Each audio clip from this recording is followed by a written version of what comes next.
आज आपण अगदी मस्त असे हे पोह्याचे लाडू बनवतोय. अगदी झटपट होतात हे लाडू आणि खायला तर अगदी रुचकर लागतात. तर इथे एका कढईमध्ये मी 3 कप जाडे पोहे घेतलेले आहेत. आपण जे कांदे पोहे करण्याकरता पोहे वापरतो तेच पोहे इथे मी वापरलेले आहेत. आता अगदी मंद आचेवर आपल्याला हे 10 ते 12 मिनटं छान असे भाजून घ्यायचे. तर इथे पहा, हे छान असे 10 मिनटं झालेत आणि आपले पोहे अगदी कुरकुरीत असे आपले हे भाजून झालेले आहेत. आता एका ताटामध्ये मी हे काढून घेणार आहे.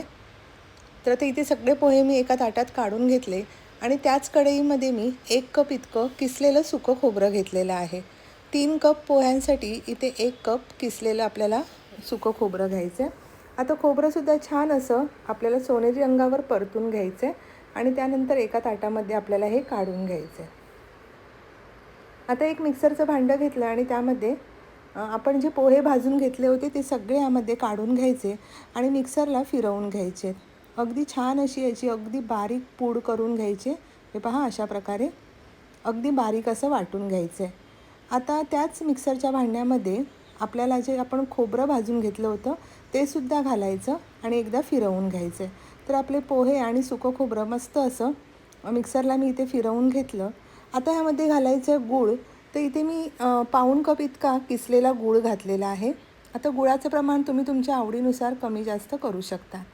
आता पोहे, खोबरं आणि गूळ छान असं मिक्सरला इथे फिरवून घेतलं आणि अगदी याची बारीक अशी पूड करून घ्यायची आहे. म्हणजे लाडू ना वळायला अगदी सोपे जातात. तर इथे पहा, सगळं मिश्रण एका ताटामध्ये काढून घेतलं आणि हाताने छान असं आपल्याला हे एकजीव करून घ्यायचं आहे. आता घालायची थोडी पाव टीस्पून इतकी वेलची पावडर आणि सगळं एकदा परत मिक्स करून घेतलं. नंतर 2-3 चमचे तुपामध्ये आपले ड्रायफ्रूट्स म्हणजे काजू, बदाम, पिस्ता छान असे तळून घेतले आणि ते यामध्ये घातलेत. असे ड्रायफ्रूट्स घातले ना तुपामध्ये परतून की त्याची चव अगदी अप्रतिम येते.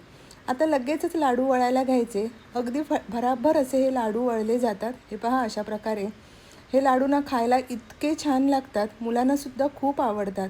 मधल्या वेळेत खाण्यासाठी किंवा मुलांच्या टिफिनसाठी सुद्धा तुम्ही हे देऊ शकता. अगदी भराभर असे मी हे सगळे लाडू करून घेतले. करायला अगदी सोपे आहेत आणि साहित्यसुद्धा अगदी कमी आहे. तर तुम्हीसुद्धा हे लाडू नक्की अशा प्रकारे करून पहा आणि आपली रेसिपी आवडली असेल तर आपल्या व्हिडिओला लाईक, शेअर आणि सबस्क्राईब जरूर करा. पुन्हा भेटूया अशाच एका छान रेसिपीसह. तोपर्यंत धन्यवाद.